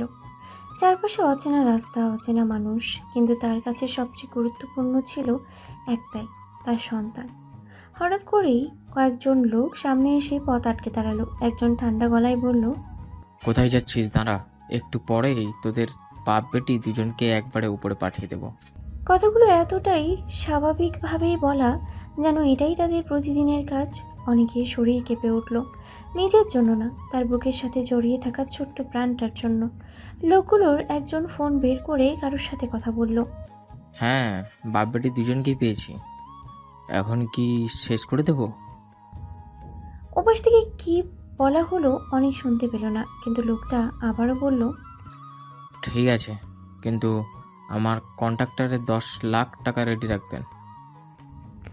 এ কথা শুনে অনেকের গলা শুকিয়ে গেল। সব কিছুই যেন স্পষ্ট হয়ে উঠল। এটা কোনো আকস্মিক ঘটনা না, সব কিছুই পরিকল্পিত। লোকটা যখন এগিয়ে এসে আঘাত করতে যাবে, ঠিক তখনই অনেক কাপা গলায় বলে উঠল, ভাই, আমাকে কে মারতে পাঠিয়েছে সেটা আমি জানি, কিন্তু একটা কথা বলবেন, আমাদের মারার জন্য কত টাকা দেওয়া হয়েছে? লোকগুলোর মধ্যে একজন একটু হেসে পড়ল। অনেক টাকা, 10 লাখ।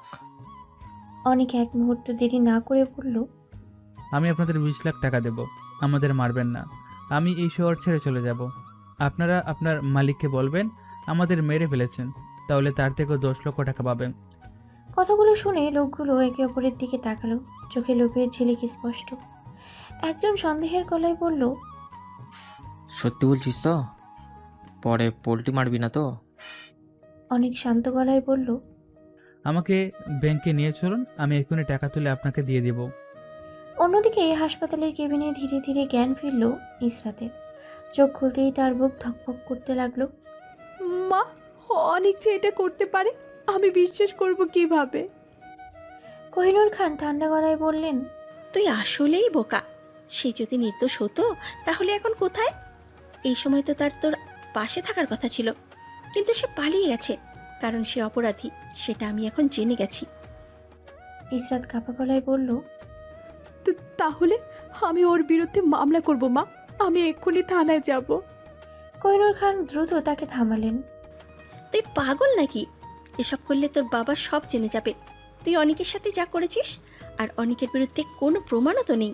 সে যে এই ওষুধ এনেছে তার নিশ্চিত প্রমাণ নেই আমাদের হাতে। ইসরাত ভেঙে পড়ে বলল, তাহলে আমি কি করব মা? অনেক আমার সন্তানকে মেরে ফেলেছে। একজন বাবা কিভাবে নিজের সন্তানকে হত্যা করে? কোহিনূর খান ধীরে বললেন, এখন এসব ভাবিস না, তুই আগে সুস্থ হ, তারপর তোর বাবার ব্যবসায় জয়েন করবি। এরপর কি করতে হবে আমি তোকে বলবো। ইসরাত নিঃশব্দেই চোখ বন্ধ করলো, কিন্তু তার ভেতরে ঝড় থামল না। এদিকে অনেকে ব্যাংক থেকে টাকা তুলে লোকগুলোর হাতে দিয়ে দিয়েছে। সবকিছু শেষ করে সে দ্রুত একটা গাড়িতে উঠে বসলো। গন্তব্য চট্টগ্রাম।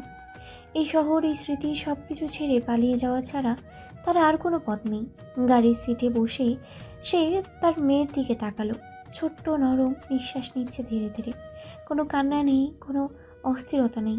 মনে হলো সে যেন জানে সে তার বাবার কাছেই আছে, নিরাপদে। অনেক অনলাইন থেকে বাচ্চাদের কি দুধ খাওয়ানো হয় তা দেখে এরপর কিড ফিডার ভরে তাকে খাওয়াতে লাগলো। হাত কাঁপছিল, তবু যত্নের কোনো কমতি ছিল না। তার চোখে ভিজে উঠল। আমি জানি না সামনে কি আছে, কিন্তু তোর জন্য আমি বাঁচবো। যাই হোক, আমি তোকে বাঁচাবো।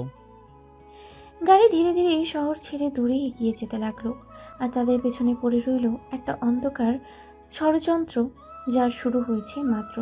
লোকগুলো দূরে সরে যেতেই তাদের একজন ফোন বের করলো। ঠান্ডা নির্লিপ্ত কণ্ঠে বলল, কাজ শেষ, বাপ বেটি দুজনকে মেরে মাটির নিচে পুঁতে ফেলেছি। ওপাশ থেকে কি বলা হলো বোঝা গেল না, কিন্তু তাদের মুখের হাসি দেখে স্পষ্ট এটা মিথ্যের উপরে দাঁড়িয়ে আরও বড় কোনো খেলা এগিয়ে চলেছে। হাসপাতালের কেবিনে শুয়ে ইসরাত নিঃশব্দে নিজের পেটের উপরে হাত রাখল। শূন্যতা, এক গভীর অসহনীয় শূন্যতা। তার চোখ বেয়ে নীরবে জল গড়িয়ে পড়ছে। মনে মনে বলতে লাগলো, কত স্বপ্ন ছিল আমার সন্তানকে নিয়ে, অনেককে নিয়ে একটা ছোট্ট সংসার, যেখানে আমরা তিনজন একসাথে থাকবো, কিন্তু অনেক তুমি সব শেষ করে দিলে। কথাগুলো উচ্চারণ করার মতো শক্তিও নেই তার, শুধু নিঃশ্বাসে নিঃশব্দ কান্না। দরজার আড়াল থেকে সবকিছুই দেখলেন আসলাম খান। মাত্রই দেশে ফিরেছেন। মেয়ের এই অবস্থার খবর পেয়ে সব কাজ ফেলে ছুটে এসেছেন। মেয়ের কান্না, তার ভেঙে পড়া অবস্থা, সবকিছু দেখে তার বুকটা হাহাকার করে উঠল। কিন্তু কিছু না বলে তিনি পাশের কেবিনে চলে গেলেন। পেছনে পেছনে এলেন কোহিনূর খান। কোহিনূর খান ক্ষোভে ভরা কণ্ঠে বললেন, দেখলে তো, একটা রাস্তার ছেলেকে তুলে এনে মেয়ের জামাই করে কি বড় ভুল করলে। আসলাম খান কিছুক্ষণ চুপ করে রইলেন, তারপরে ধীরেই বললেন, মনে আছে কোহিনূর, ইশরাত যখন 5 বছরের ছিল কেউ তাকে হত্যা করতে চেয়েছিল? কোহিনূর খান চমকে তাকালেন। হ্যাঁ, মনে আছে। একজন মহিলা তাকে বাঁচিয়েছিল, বলেছিল সে অপরাধীদের চিনতে পারবে। কিন্তু হঠাৎ এসব কথা কেন উঠছে? আসলাম খান গম্ভীর হয়ে উঠলেন। তার পরের দিন সেই মহিলাকেও হত্যা করা হলো। ঘরের বাতাস ভারী হয়ে উঠল। তিনি আরো নিচু গলায় বললেন, সেই মহিলাকে হত্যা করেছিল আমার বড় ভাই আকরাম খান আর তার স্ত্রী, আর সেই মহিলার বড় বোন মিলে, মানে অনিকের সৎমা। কথাটা শুনেই কোহিনূর খানের শরীর কেঁপে উঠল, চোখ বিস্ফোরিত। মানে অনেক সেই মহিলার ছেলে? আসলাম খান ধীরে মাথা নাড়লেন। হ্যাঁ, আর আমার বড় ভাই আর ভাবি ওরাই আমাদের মেয়েকে মারতে চেয়েছিল। অনিকের মা সেটা দেখে ফেলেছিল। সে বেঁচে থাকলে তারা আজ জেলে থাকতো। প্রমাণ না থাকায় আমি এতদিন ঘরে কালসাপ পুষেছি। কথাগুলো যেন ছুরির মতো বিঁধল কোহিনূর খানের মনে। তার চোখে জল এসে গেল। নিজের করা অপরাধগুলো একে একে ভেসে উঠছে, কিন্তু সে কিছু বলতে পারছে না, কারণ সত্যিটা যদি প্রকাশ পায় তাহলে সব কিছুই ভেঙে যাবে। সে নিঃশব্দেই মাথা নিচু করে বসে রইল। মনে মনে আল্লাহর কাছে ক্ষমা চাইতে লাগলো। আসলাম খান দীর্ঘশ্বাস ফেলে বললেন, এই জন্যই আমি ছেলেটাকে জামাই করেছি। ও অনেক কষ্টে বড় হয়েছে। সৎ মায়ের নির্যাতনে তার মা বেঁচে থাকলে এমন হতো না, এত নির্যাতন হতো না। বলো তো কোহিনূর, আমি কি ভুল করেছি? ছেলেটার মা মারা গিয়েছে আমাদের মেয়ের কারণে। কোহিনূর খান চুপ। তার কাছে কোনো উত্তর নেই। অন্যদিকে চট্টগ্রামে পৌঁছে গেছে অনেক। সব কিছু পেছনে ফেলে নতুন একটা জীবন শুরু করার চেষ্টা। সে তার স্কুল জীবনের এক বন্ধুর সাথে যোগাযোগ করলো। বন্ধুটাই তাকে আশ্রয় দিল, সাহায্য করলো। অনেক একে একে সব সিম কার্ড, মোবাইল নষ্ট করে ফেললো। নিজেকে সম্পূর্ণ অদৃশ্য করে দিল পুরনো জীবনের কাছ থেকে। তারপর বন্ধুর সাহায্যে একটা ছোট্ট বাসা ভাড়া নিল। একজন কাজের মেয়েকে রাখলো শুধু তার মেয়ের দেখাশোনার জন্য। দিন গড়িয়ে যেতে লাগলো। অনেক ধীরে ধীরে একটা ছোট্ট ব্যবসা শুরু করলো টেক্সটাইলের। শুরুটা ছোট, খুবই ছোট, কিন্তু তার চোখে ছিল একটাই লক্ষ্য। আমাকে বাঁচতে হবে আমার মেয়ের জন্য। আবির ফিরে এলো। কেউ টের পাওয়ার আগেই সরাসরি গিয়ে দাঁড়ালো ইসরাতের রুমে। দরজার কাছে দাঁড়িয়ে কিছুক্ষণ চুপচাপ তাকিয়ে রইল, তারপর ঠান্ডা গলায় বলল, তুই এমন একটা জঘন্য ছেলেকে কিভাবে পছন্দ করলি ইসরাত? ইসরাত কোনো উত্তর দিল না। সে নিঃশব্দে বসে রইল, চোখ নিচু, ঠোঁট কাঁপছে। আবির আবারও বলল, আমি ওই ভিখারির বাচ্চাকে ছাড়বো না, সামনে পেলে শেষ করে দিব। এবার ইসরাত ধীরে মুখ তুলল। চোখে ক্লান্তি, কিন্তু ভিতরে জমে থাকে আগুন। তোমার কিচ্ছু করতে হবে না আবির ভাই, তুমি শুধু অনেককে আমার সামনে এনে দাও। আমি শুধু একটা প্রশ্ন করব, একজন বাবা হয়ে নিজের সন্তানকে সে কিভাবে হত্যা করলো? তার কণ্ঠ ভেঙে গেল। তারপর যা করার আমি করব। ইসরাতের এই কথা শুনে আবিরের ঠোঁটে ধীরে ধীরে ফুটে উঠল এক অদ্ভুত হাসি। গভীর, নিঃশব্দ, কিন্তু শীতল, যেন সেই মুহূর্তটার জন্যই অপেক্ষা করছিল। ঠিক তখনই দরজা খুলে ভিতরে ঢুকলেন আসলাম খান। আবিরকে দেখে একটু থমকে গেলেন। আবির, তুই কখন আসলি? আবির স্বাভাবিক ভঙ্গিতেই বলল, এই তো চাচা, ইসরাতের ব্যাপারটা শুনেই চলে এলাম। তারপর আর এক মুহূর্ত না দাঁড়িয়ে চোখের কোণের সেই মুচকি হাসিটা রেখে সে রুম থেকে বেরিয়ে গেল। আসলাম খান ধীরে ইসরাতের পাশে বসে বললেন, তুই এভাবে ভেঙে পড়লে চলবে? আমার কি আর কোনো সন্তান আছে? তুই তোর সন্তান হারিয়ে এমন হয়ে গেছিস, আমি তো ভয় পাচ্ছি আমি যেন তোকে না হারাই। কথাগুলো শুনে ইসরাত চমকে উঠল। তার চোখ আবারও ভিজে উঠল। কি করব বাবা, আমি তো আমার সন্তানের মুখটাও দেখতে পারলাম না। 10 মাস ধরে বুকে নিয়ে রেখেছিলাম, আর সে দুনিয়ার আলো দেখার আগে। কথা শেষ করতে পারল না, হঠাৎ করেই কান্নায় ভেঙে পড়ল। আসলাম খান তার মাথায় হাত রেখে ধীরেই বললেন, সব ভুলে যা আমার জন্য। আগামীকাল থেকে আমার কোম্পানিতে জয়েন কর। ইসরাত চোখ মুছে ধীরে মাথা নাড়ল। ঠিক আছে বাবা, কাল থেকে যাব। অন্যদিকে চট্টগ্রামে অনেক নতুন জীবনে নিজেকে মানিয়ে নেওয়ার চেষ্টা করছে, কিন্তু একটা বিষয় সে কয়েকদিন ধরেই খেয়াল করছে। বাসার মালিকের মেয়েটা যেন তাকে অদ্ভুতভাবে লক্ষ্য করে। আজ আর না পেরে অনেক সরাসরি জিজ্ঞেস করলো, আপনি কি আমাকে কিছু বলতে চান? মেয়েটা একটু ইতস্ত করে বলল, আপনার স্ত্রী নেই আর এই বাচ্চাটা আপনার? অনেক এক মুহূর্ত থেমে বলল, ওর জন্মের সময় ওর মা মারা গেছে, আর হ্যাঁ, ও আমার মেয়ে। কথাটা বলার সময় তার চোখের ক্ষণিকের জন্য একটা ব্যথা ফুটে উঠল, যা সে লুকানোর চেষ্টা করলো। মেয়েটার চোখে জল এসে গেল। সে ধীরে এসে বাচ্চাটাকে কোলে তুলে নিল। আমার নাম মিহি, আমি এই বাসার মালিকের মেয়ে। মেয়েটা স্নেহ ভরে শিশুটিকে আদর করতে করতে জিজ্ঞেস করলো, নাম কি ওর? অনেক নরম গলায় বলল। সায়রা তাবাসসুম তিতি। মিহি মৃদু হেসে বলল, খুব সুন্দর নাম। এদিকে আবির ধীরে ধীরে কোহিনূর খানের রুমে ঢুকলো। তার চোখে সেই চেনা ঠান্ডা দৃষ্টি। ছোট মা, দেখলে তো কিভাবে সব সমস্যা শেষ হয়ে গেল। শুধু শেষ না, সমস্যা একেবারে পৃথিবী থেকে বিদায়। কথাটা শুনে কোহিনূর খান কেঁপে উঠলেন। তার চোখ বড় হয়ে গেল। তার মানে তুই অনিক আর বাচ্চাটাকে? কথাটা শেষ করতে পারলেন না। আবির ধীরেই হেসে বলল, আগাছা পুরো তুলে ফেলাই ভালো, একটু থাকলেও পরে সমস্যা বাড়ে। তার কণ্ঠে কোনো অনুতাপ নেই, শুধু ঠান্ডা চুক্তি। এরপর একেবারে স্বাভাবিক ভঙ্গিতে বলল, এখন তুমি আমার আর ইসরাতের বিয়ের ব্যবস্থা করো। ঘরের বাতাস জমে গেল। কোহিনূর খান নিঃশব্দে তাকিয়ে রইলেন। তার সামনে দাঁড়িয়ে থাকা ছেলেটা মানুষ না, নাকি অন্য কিছু, না তা তিনি নিজেও বুঝতে পারছেন না। আবির চলে যেতেই কোহিনূর খান যেন ভেঙে পড়ে বিছানায় বসে গেলেন। তার বুকের ভেতরটা কাঁপছে, শ্বাস ভারী হয়ে আসছে। মনে মনে ফিসফিস করে উঠলেন, আমি কি করেছি? খাল কেটে কুমির এনেছি। এই আবির মানুষ না, মানুষ রূপে একটা জানোয়ার। একটা একদিনের বাচ্চার প্রতিও যার এতটুকু দয়া নেই, এর হাতে আমি আমার মেয়েকে তুলে দেব? তার চেয়ে মেয়েকে বিষ খাইয়ে মারা ভালো। তার চোখ বেয়ে নিঃশব্দে পানি গড়িয়ে পড়তে লাগলো। পরদিন মনের ভেতরে পাথর চেপে ইসরাত বাবার অফিসে জয়েন করলো। নিজেকে ব্যস্ত রাখার চেষ্টা, কাজের ভেতরে ডুবে গিয়ে নিজের শূন্যতাকে ভুলে থাকার এক মরিয়া প্রচেষ্টা। অন্যদিকে আসলাম খান আর ইসরাত বেরিয়ে যেতেই আবির আবারও ঢুকলো কোহিনূর খানের রুমে। ছোট মা, সারা রাত কি সিদ্ধান্ত নিলে? আমার সাথে ইসরাতের বিয়ে কবে দিচ্ছ? কোহিনূর খান ক্লান্ত ভাঙা গলায় বললেন, আমি কিচ্ছু করতে পারবো না। এক মুহূর্তে আবিরের চোখ মুখ বদলে গেল। রক্ত লাল দৃষ্টি। সে ঝাঁপিয়ে পড়ে কোহিনূর খানের গলা চেপে ধরল। কি বললে? ছোট মা, তোমার কথা মতো আমি সব করেছি, ওদের আলাদা করেছি, সব কিছু শেষ করে দিয়েছি, আর এখন তুমি পল্টে নিচ্ছ? কোহিনূর খান মরিয়া হয়ে তাকে ঠেলে সরিয়ে দিলেন। গভীর শ্বাস নিতে নিতে বললেন, আবির, তোর মাথা ঠিক আছে?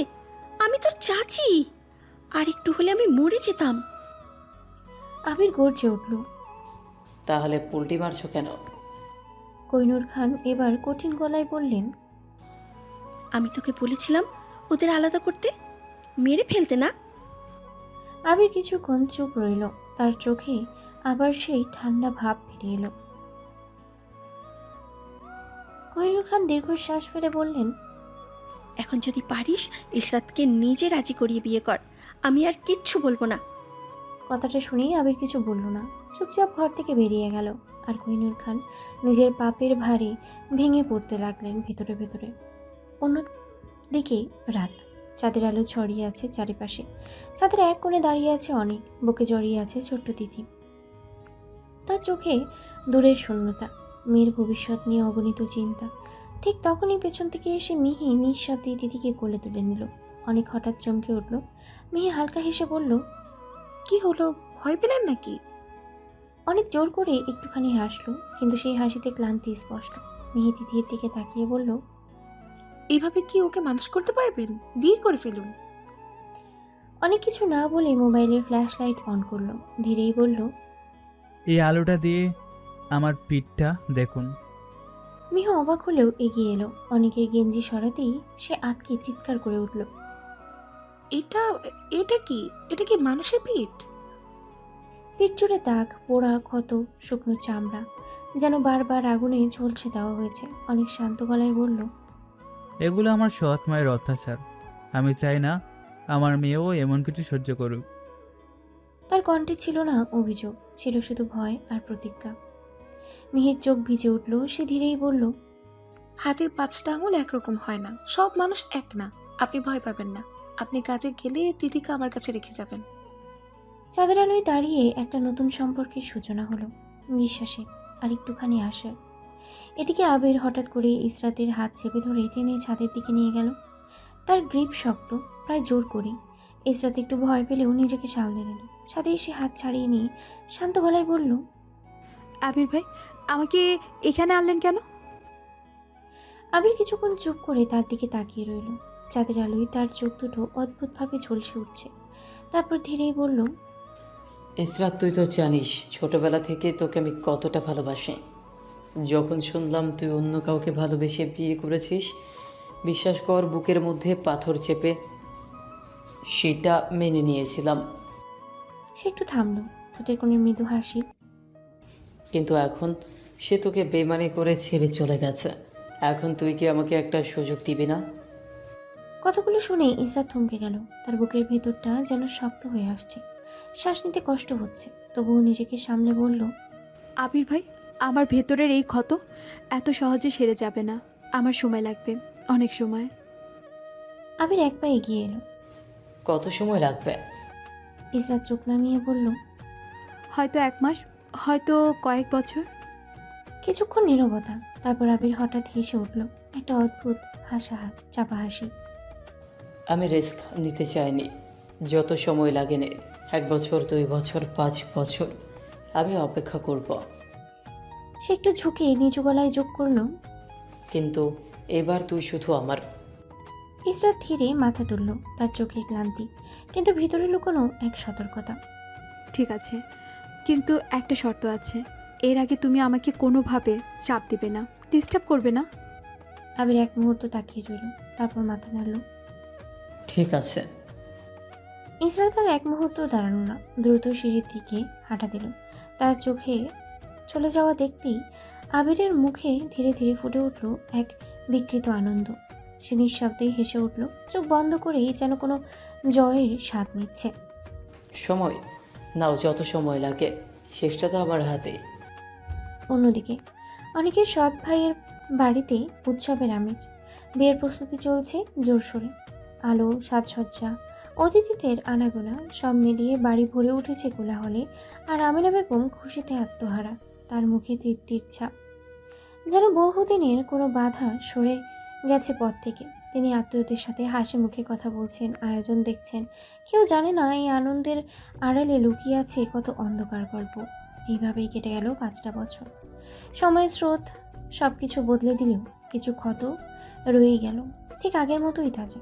এই 5 বছরে আবির কতবার কতভাবে ইসরাতের কাছে এসেছে, তার হিসাব নেই। প্রতিবার একই প্রশ্ন, কবে বিয়ে করবে? আর প্রতিবারই ইসরাতের একই উত্তর, যেদিন আমি সব ভুলে নতুন করে শুরু করতে পারবো সেই দিন। এই উত্তর শুনতে শুনতে আবিরের ভিতরে বিরক্তি জমলেও সে নিজেকে থামিয়ে রেখেছে, কারণ তার কাছে পথটা পরিষ্কার। শেষে ইসরাত তারই হবে। অন্যদিকে চট্টগ্রামে অন্য এক জীবনের গল্প। মিহি ধীরে ধীরে প্রতিদিন একটু একটু করে অনেককে বোঝানোর চেষ্টা করছে বিয়ের কথা, নতুন করে জীবন শুরু করার কথা, কিন্তু অনেক প্রতিবারই হালকা হেসে এড়িয়ে গেছে। এখনো সেইভাবে ভাবিনি, আর কিছুদিন যাক, তারপর। মিহি ছাড়ার মেয়ে না, অনেকও বোঝে মিহি তাকে ভালোবাসে। তিথি তো এখন মিহি ছাড়া কিছুই বোঝে না। রাতে মিহির কাছেই ঘুমায়, তার কোলেই বড় হচ্ছে। মিহির বাবা মা বহুবার বিয়ের কথা তুলেছে, কিন্তু সে একরকম জেদ ধরেই না করে দিয়েছে। কারণটা অনেক জানে, তবুও না জানার ভান করেই থাকে। এই 5 বছরে অনেক বদলে গেছে। তার ছোট্ট ব্যবসা এখন বড় হয়েছে, তিথি টেক্সটাইল কোম্পানি। এখন একটা পরিচিত নাম। সম্প্রতি কোরিয়ার একটি বড় কোম্পানি শীতকালীন পোশাকের বিশাল অর্ডার দিয়েছে। মোট 1000 কোটি টাকার কাজ। এর মধ্যে 100 কোটি টাকার অর্ডার পেয়েছে তিথি টেক্সটাইল। এই কাজের জন্য অনেককে যেতে হলো কোরিয়ান কোম্পানির বাংলাদেশ অফিসে। সেখানে গিয়ে ডিল সাইন করলো সে। অন্য বড় কোম্পানিগুলোও তাদের অংশের অর্ডার পেল। সব কিছু শেষ করার পর কোরিয়ান কোম্পানির সিইও মাইক্রোফোন হাতে নিয়ে বললেন, আপনাদের সবাইকে আন্তরিক শুভেচ্ছা। আমরা মোট 6টি কোম্পানিকে এই প্রজেক্টে যুক্ত করেছি। এই প্রজেক্ট চলাকালীন সব কোম্পানির 6 জন প্রতিনিধি একসাথে আমাদের হেড অফিসে কাজ করবে। সবাই হাততালি দিল। অনেকের চোখেও একরাশ তৃপ্তি। কিন্তু পরের কথাটাই সবকিছু বদলে দিল। সিইও আবার বললেন, এই প্রজেক্টের নেতৃত্ব দিবে খান টেক্সটাইল কোম্পানির সিইও মিস ইসরাত খান। মুহূর্তে অনেক স্থির হয়ে গেল। তার বুকের ভেতরে যেন কেউ হঠাৎ করেই জোরে আঘাত করলো। শরীর কাঁপতে লাগলো, শ্বাস ভারী হয়ে উঠল। ইসরাত, সে ধীরে মাথা তুলল। আর ঠিক তখনই সামনে এসে দাঁড়ালো ইসরাত। দুজনের চোখে চোখ পড়ল। সময়ের 5 বছর যেন এক মুহূর্তেই গলে গেল। সব পুরনো স্মৃতি, কষ্ট, ভালোবাসা একসাথে ফিরে এলো। ইসরাত স্থির হয়ে গেল। তার চোখ হঠাৎ বড় হয়ে উঠল। অবিশ্বাস, বিস্ময় আর কোথাও যেন গভীর চেনা একটা টান। ঠোঁট কেঁপে উঠল, কিন্তু কোনো শব্দ বের হলো না। তার দৃষ্টি ধীরে ধীরে অনেকের মুখ থেকে নেমে এলো। চোখ, ঠোঁট, তারপর নেমে গেল তার বুকের ওপরে। যেন যাচাই করছে, এটা কি সত্যি সে, নাকি কোনো ভুল দেখা। তার চোখে জল চিকচিক করে উঠল, কিন্তু সে তো আটকে রাখলো একটা দীর্ঘ ভারী নিঃশ্বাস। রাগে ঘৃণায় ইসরাতের শরীর কাঁপছে। কোরিয়ার কোম্পানির সিইও শেষবারের মতো বললেন, আপনাদের প্রত্যেকের জন্য আলাদা কেবিন রেডি আছে। ডিজাইন, কোয়ালিটি বা অন্য যে কোনো বিষয়ে মিস ইসরাত খানের সাথে সমন্বয় করবেন। মিটিং শেষ। সবাই একে একে উঠে গেল, কিন্তু ইসরাত সোজা হাঁটতে হাঁটতে ঢুকে পড়ল অনেকের কেবিনে। দরজা বন্ধ হওয়ার শব্দটা যেন ভেতরের উত্তেজনাকেও আরো ঘন করে দিল। সে কোনো কথা না বলেই ঝাঁপিয়ে পড়ে অনেকের কলার চেপে ধরল। মানুষ, তোকে আমি এতদিন ধরে খুঁজেছি। এই কন্ট্যাক্ট শেষ হওয়ার পর তোর জীবনের হিসাব আমি নিজে নিব। তার চোখের আগুন, কণ্ঠ কাঁপছে। 5 বছরের জমে থাকা ঘৃণা একসাথে বেরিয়ে আসছে। অনেক ঠান্ডা চোখে তাকিয়ে রইল। তারপর হঠাৎই মুখের সামনে হাত রেখে একটা জোর ধাক্কা দিয়ে ইসরাতকে সরিয়ে দিল। দূরে দাঁড়িয়ে কথা বলো। খালনাগিনী, আগে ভয় পেতাম, এখন না। ইসরাত এক পা পিছিয়ে গেল, চোখে বিস্ময়, রাগ, অপমান সব একসাথে। তুই আমাকে এই নামে ডাকলি? অনেক হেসে উঠল, একটা তিক্ত ব্যঙ্গাত্মক হাসি। নামটা তোকে মানায় যে নিজের সন্তানকে। চুপ! চিৎকার করে উঠল ইসরাত। আর একটা শব্দ করবি না। দুজনের মাঝে যেন আগুন জ্বলছে। ইসরাত দাঁতে দাঁত চেপে বলল, তুই পালিয়ে গিয়ে বাঁচবি ভেবেছিলি? অনেক ঝুঁকে এলো একটু, চোখে তীক্ষ্ণ দৃষ্টি। আর তুমি ভেবেছিলে সব দোষ আমার গাড়ি চাপিয়ে নিজে বেঁচে যাবে? দুজনেই থেমে গেল। নীরবতা, কিন্তু সেই নীরবতা শব্দের থেকেও বেশি তীক্ষ্ণ। সেদিন রাতে বাসায় ফিরে অনেক ক্লান্ত হয়ে সোফায় বসতেই তিথি দৌড়ে এসে তার কোলে উঠে পড়ল। পাপা পাপা, মিহি আন্টি বলেছে তুমি নাকি খুব বোকা। অনেক হেসে ফেলল। মামনি, তোমার পাপ্পা অনেক বোকা। তিথি গম্ভীর হয়ে বলল, না, তুমি বোকা না, তুমি আমার সুপার পাপা। এই বলে সে অনেকের গালে একটা জোরে চুমু দিল। ঠিক তখনই রান্নাঘর থেকে বেরোলো মিহি। হালকা হেসে বলল, হ্যাঁ, খুব সুপার। নিজের কথা একদমই ভাবে না, শুধু অন্যের জন্য কষ্ট পায়। এটাই তো বোকামি। অনেক মৃদু হেসে মাথা নাড়ল। তিথি মিহির দিকে তাকিয়ে বলল, মিহি আন্টি, আজকে আমি তোমার সাথে ঘুমাবো। মিহি মুচকি হেসে বলল, ঠিক আছে, তবে আগে খাওয়া শেষ। দিদি আবার অনেককে জড়িয়ে ধরল। পাপা, তুমি কোথাও যাবে না তো? অনেক তার মাথায় হাত রেখে বলল, না মামনি, কোথাও না। পরদিন সকালে অফিসে ঢুকতেই পিয়ন এসে বলল, মিস তিথা আপনাকে কেবিনে ডাকছে। অনেক ঢুকতেই ইসরাত টেবিলে কিছু ফাইল ছড়ে দিয়ে বলল, মিস্টার অনিক, আপনার ফ্যাক্টরি থেকে আসা পোশাকগুলোতে বড় সমস্যা আছে। এই প্রজেক্টের সব কোম্পানির নাম একসাথে যাবে। আপনার জন্য আমাদের বদনাম হবে। অনেক শান্তভাবে পোশাকগুলো হাতে নিয়ে পরীক্ষা করল। তারপর ধীরে মাথা তুলে বলল, মিস ইসরাত, এগুলো আমার ফ্যাক্টরির নাম। আমি আগে থেকেই জানতাম আপনি এমন কিছু করতে পারেন। তাই প্রমাণ নিয়ে এসেছি। আপনি চাইলে সবার সামনে চ্যালেঞ্জ করতে পারেন। ইসরাত থেমে গেল। তার চোখে মুহূর্তের জন্য দ্বিধা ফুটে উঠল। সে জানে এখন চ্যালেঞ্জ করলে উল্টো নিজেই অপমানিত হতে হবে। সে কিছু না বলেই ফাইলগুলো তুলে নিল। এরপরের কয়েকদিন ইসরাত চেষ্টা চালিয়ে গেল অনেককে কোনোভাবে ফাঁসানোর, দুর্বল প্রমাণ করার, কিন্তু প্রতিবারই অনেক এক ধাপ এগিয়ে। একদিন অফিসে একজন স্মার্ট স্টাইলিশ মেয়ে এসে অনেকের পাশে দাঁড়ালো। মিস্টার অনিক, আপনার কাজগুলো আমি দেখেছি, ইমপ্রেসিভ। সে হেসে বলল, আমরা কি একসাথে কফি খেতে পারি? অনেক ভদ্রভাবে হেসে বলল, সরি আমি একটু ব্যস্ত। মেয়েটা হালকা ঝুঁকে বলল, ব্যস্ততা তো কমানো যায় যদি ইচ্ছা থাকে। এই পুরো দৃশ্যটা দূর থেকে দেখছিল ইসরাত। তার বুকের ভেতরটা হঠাৎই কেমন করে উঠল। এত সহজে অন্য কারোর সাথে? সে নিজেই অবাক, কেন তার এত বিরক্ত লাগছে, কেন ওই মেয়েটার হাসিটা সহ্য হচ্ছে না। সে চোখ ফিরিয়ে নিল, নিজেকে শক্ত করার চেষ্টা করল। বাসায় আজ অন্যরকমের এক পরিবেশ। মিহি সকাল থেকেই ব্যস্ত, রান্নাঘর ভরে গেছে অনেকের পছন্দের খাবারের গন্ধে। জীবন যেন অদ্ভুত এক সমঝোতায় দাঁড়িয়ে আছে। নামে স্বামী স্ত্রী, কিন্তু বাস্তবে দূরত্ব। মিহির বাবা মা মারা যাওয়ার আগে শেষ ইচ্ছে ছিল অনেক যেন তাকে বিয়ে করে। সেই দায়িত্ব, সেই মানবিকতার জায়গা থেকেই বিয়েটা হয়েছিল। কিন্তু বিয়ের আগেই অনেক সব খুলে বলেছিল, ইসরাত, অতীত, ভাঙা বিশ্বাস, সব। আমি হয়তো কখনো তোমাকে স্ত্রীর মর্যাদা দিতে পারবো না। মিহি তখন মৃদু হেসে বলেছিল, আমি কিছু চাই না, পাশে থাকতে দিলেই হবে। তারপর থেকেই এক ছাদের নিচে থেকেও আলাদা দুটো পৃথিবী।